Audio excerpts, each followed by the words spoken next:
ट्रेकिंगसाठी प्रसिद्ध असलेल्या पुणे जिल्ह्यातील मडेघाट परिसरात रविवारी संध्याकाळी अंगाचा थरकाप उडवणारी घटना घडली आहे। सह्याद्रीच्या कुशीत ट्रेकिंगचा आनंद लुटण्यासाठी गेलेल्या 50 विद्यार्थ्यांच्या पथकासोबत महाभयंकर घडलं। यात 35हून अधिक विद्यार्थी आणि त्यांचे प्रशिक्षक जखमी झाले।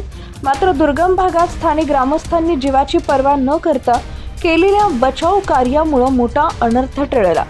मीडिया रिपोर्टनुसार पुण्यातील एका खासगी साहसी पर्यटन संस्थेमार्फत 50 विद्यार्थ्यांचा हा ट्रेक आयोजित करण्यात आला होता। यामध्ये 14 ते 17 वयोगटातील शालेय आणि महाविद्यालयीन विद्यार्थ्यांचा समावेश होता।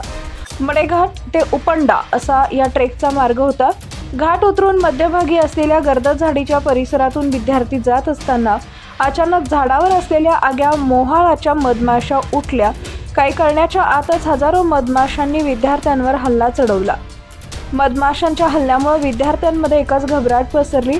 जीव वाचवण्यासाठी विद्यार्थी डोंगरदऱ्यात सैरभैर धावू लागले। डोंगरकडा आणि घसरणीचा रस्ता असल्याने पळताना अनेक विद्यार्थी जखमी झाले। मधमाशांनी विद्यार्थ्यांच्या चेहऱ्यावर, डोळ्यावर आणि हातापायावर अनेक दंश केले।